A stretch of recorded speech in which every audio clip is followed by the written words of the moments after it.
نحمد و نصلی علی رسول الکریم اما بعد احباب گرامی، آج کی محفل میں ہم بعض حضرات کا جو بڑا مشہور اعتراض ہے سید مودودی رحمہ اللہ کی تفسیر تفہیم القرآن کی جلد نمبر 2 کی ایک عبارت ہے حضرت نوح علیہ السلام کے حوالے سے، سورہ ہود ہے، انی اعیذک ان تکون من الجاہلین۔ اس حوالے سے یہ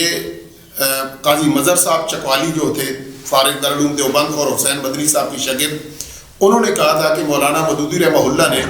یہاں حضرت نوح کو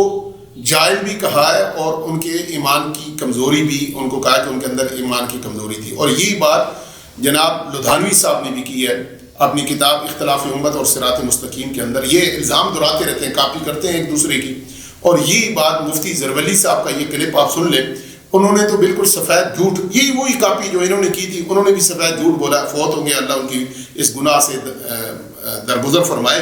انہوں نے یہ کہا کہ سیدنا نوح علیہ السلام جو تھے، مولانا مودودی کہتے ہیں ایمان کے معیار سے گر گئے تھے اور ان کے اندر جاہلی جذبہ تھا۔ انہوں نے بالکل واضح یہ کہا۔ یہ عبارت جو زرولی صاحب نے بھی کہی ہے، دوسروں نے بھی کی ہے، یہ آپ کے سامنے۔ ایک تو میں یہاں پر کلیئر کر دوں کہ اب آپ جب پھنس جاتے ہیں، جواب نہیں ہوتا، تو یہ اکثر کہتے ہیں کہ یہ جی پہلے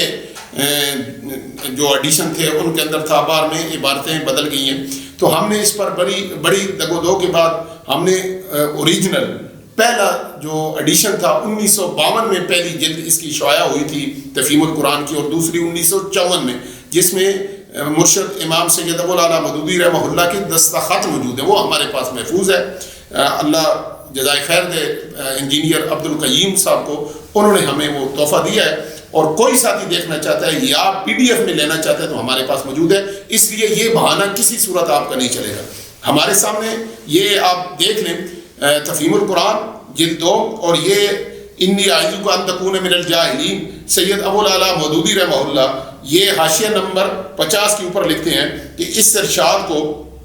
اس کا ترجمہ اوپر دیکھ لیں کہ آپ کو جاہلوں کی طرح نہ بنا لے، اپنے آپ کو جاہلوں کی طرح نہ بنا لے، ٹھیک ہے، نہ بنا لے، یہ اللہ کی طرف سے نصیحت ہو رہی ہے۔ نیچے سید ابو الاعلیٰ مودودی لکھتے ہیں کہ اس ارشاد کو دیکھ کر کوئی شخص یہ گمان نہ کرے کہ حضرت نوح علیہ السلام کے اندر روح ایمانی کی کمی تھی یا ان کے ایمان میں جہلیت کا کوئی شائبہ تھا۔ نہ ایمان کی کمی تھی، نہ ہی جہلیت کا کوئی شائبہ تھا۔ اور پھر آگے وہ کہتے ہیں کہ اصل بات یہ ہے کہ انبیاء بھی انسان ہوتے ہیں اور کوئی انسان بھی اس پر قابو نہیں۔ یہ پوری تفسیر آپ دیکھ لیں کہ ہر وقت اس بلند معیار پر نہیں رہتے، جیسے ان سے لغزشیں ہوتی ہیں، اور اہل سنت کا عقیدہ ہے کہ انبیاء علیہ السلام سے صغیرہ گناہ نادانستہ ہوئے ہیں اور ہو سکتے ہیں۔ یہ تو شرع العقائد کے اندر ہمارا مناظرہ بھی آپ دیکھ لیں، اور ہم نے عصمت انبیاء کا جو اوپر ہماری ویڈیو موجود ہے اس میں آپ دیکھ سکتے ہیں۔ تو یہ کوئی ایسی بات نہیں تھی، لیکن بہرحال انہوں نے اس پر مولانا مودودی کی یہ عبارت گستاخی بنا دی۔ اگلے صفحے پر یہ عبارت، یعنی یہ بات تو کلیئر ہوگی، مولانا مودودی کہتے ہیں نہ سیدنا نوح کے اندر کوئی ایمان کی کمی تھی، نہ جاہلیت کا کوئی جذبہ تھا۔ کیا تھا یہ مسئلہ؟ تو وہ پوری تفصیل سے یہ انہوں نے اگلے صفحے پر، یہ حاشیہ 50 آدھا پچھلے صفحے پر ہے، آدھا اگلے صفحے پر، یہ 2 نمبری کرتے ہیں، یہ پچھلا صفحہ نہیں دکھاتے اور اگلا یہ بات کرتے ہیں۔ تو یہ پہلا ایڈیشن ہمارے پاس محفوظ ہے، یہ یاد رکھیے گا۔ اس پر وہ کہتے ہیں کہ اس کا قدم معیار مطلوب سے نیچے جا رہا ہے اور وہ فوراً توبہ کرتا ہے اور اپنی غلطی کی اصلاح کرنے میں اس سے ایک لمحے کے لیے بھی تعامل نہیں ہوتا۔ حضرت نوح علیہ السلام کی اخلاقی رفعت کا اس سے بڑا ثبوت اور کیا ہو سکتا ہے کہ ابھی جان جوان بیٹا آنکھوں کے سامنے غرق ہوا ہے اور نظارے سے کلیجہ منہ کو آتا ہے، لیکن جب اللہ تعالیٰ انہیں متنبہ فرماتا ہے کہ جس بیٹے نے حق کو چھوڑ کر باطل کا ساتھ دیا، اس کو میں اس لیے آپ نہ سمجھنا کہ وہ تمہاری سلب سے ہے، پیدا ہوا ہے، میں ایک جاہلیت کا جذبہ ہے، اور فوراً اپنے دل کے زخم سے بے پرواہ ہو کر اس طرز فکر کی طرف پلٹ آتے ہیں جو اسلام کا جو تقاضا تھا۔ یہ ہے اصل بات۔ تو یہ کہتے ہیں اللہ کی نصیحت ہے، اللہ نے کہا ہے کہ انی اعیذک ان اکون من الجاہلین۔ تو اس میں یعنی حیرانگی کی بات یہ ہے کہ مولانا مودودی رحمہ اللہ نے پہلے وضاحت بھی کر دی کہ سیدنا نوح کے بارے میں ایسا عقیدہ نہیں رکھنا چاہیے اس آیت سے کہ ان کے اندر کسی قسم کا جاہلیت کا جذبہ تھا، لیکن انہوں نے فتویٰ لگا دیا، اور جو زرولی صاحب نے یا یوسف لدھانوی نے یا ان دوسروں نے جو لفظ بھی کہے وہ تو اندر ہیں ہی نہیں، یہ ہے، اس سے انہوں نے نکالا ہے۔ اب آئیے،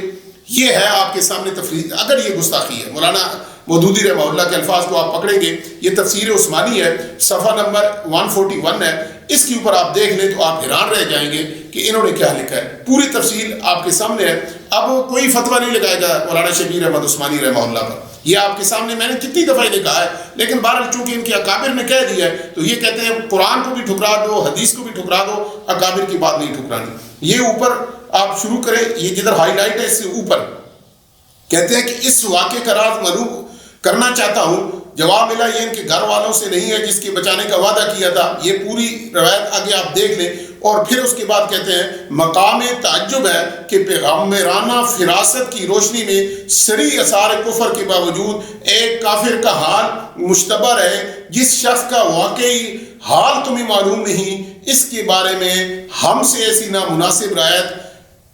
اس طرح کی کیفیت مت طلب کرو کہ مقربین کو لائق نہیں کہ وہ بے سوچے سمجھے ادب ناشناس جاہلوں کی سی باتیں کرنے لگے۔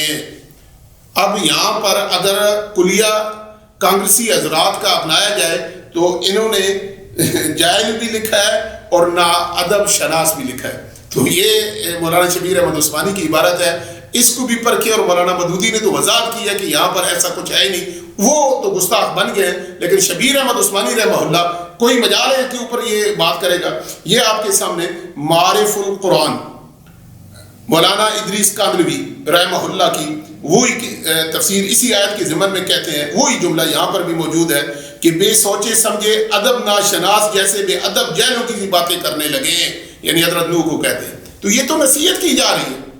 تو اب اس بنیاد یہ مولانا مودودی نے لکھا ہے، یہ انہوں نے لکھا ہے، لیکن یہ مولانا مودودی گستاخ ہے، اور یہ مولانا ادریس کاندھلوی صاحب جو ہیں وہ کوئی گستاخ نہیں، انہوں نے بالکل قرآن صحیح لکھا ہے۔ یہ آپ دیکھیں جی معارف مفتی شفیع صاحب کی،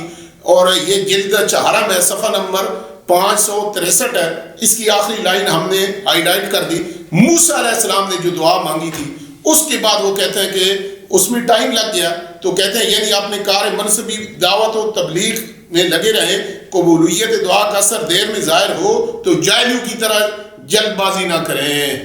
یہ نصیحت کر رہے ہیں اللہ تعالیٰ۔ تو کیا یہاں مراد یہ ہے کہ پیغمبر کو جاہل کہہ رہے ہیں؟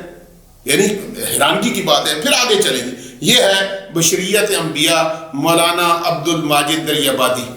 یہ ان کی تفسیر بھی آپ تفسیر ماجدی مشہور ہے، یہاں پر وہ یہ اس کتاب کے صفحہ نمبر 20 کے اوپر وہ لکھتے ہیں کہ آپ دیکھ لیں، یہاں پر انہوں نے جو لکھا ہے وہ الفاظ ذرا آپ نوٹ کیجئے گا کہ آپ کو اس کی فرمائش ہوئی کہ سب کا ہدایت پر جمع ہو جانا مشیت تکوینی کے خلاف ہے، اور آپ صلی اللہ علیہ وسلم کا اس تمنا میں پڑھنا ایک شعبہ جاہلیت رکھنے کے مترادف ہے۔ یہ کس کو کہہ رہے ہیں؟ آپ دیکھ لیں، آپ صلی اللہ علیہ وسلم کا اس تمنا میں پڑھنا ایک شعبہ جاہلیت رکھنے کے مترادف ہے۔ یہ تو ڈائریکٹ اس طور پر کہتے ہیں کہ اس کے اندر شعبہ جاہلیت تھا، تو لگائیں فتویٰ ان پر۔ یہ عبد الماجد دریابادی جن کی تفسیر آپ جو ہے بڑی معتبر بھی مانتے ہیں اور بڑا ہر جگہ آپ دکھاتے بھی ہیں، یہ 3-4 حوالے میں نے اس لیے آپ کے سامنے رکھے ہیں کہ یہ قاضی مدر صاحب ان لوگوں نے اتنا زیادہ یہ جھوٹ بولا ہے کہ یہ بار بار دہراتے ہیں، اور یہ جو مدرسوں کے نئے نئے فارغ ہوتے ہیں انہیں دوسری تفسیریں پڑھی نہیں ہوتی، اپنے ان اکابرین کی کتابوں میں یہ جھوٹ جو انہوں نے پڑھا ہوتا ہے یہ لے کر جناب سوشل میڈیا پر آ جاتے ہیں، اور پھر وہ اس طرح بد زبانی بھی کرتے ہیں۔ تو یہ جناب عبارت مولانا مودودی کی نہیں ہے، یہ آپ کے اکابرین دیوبند کی ہے۔ سبحان ربک رب العزت عما یصفون وسلام علی المرسلین والحمد للہ رب العالمین۔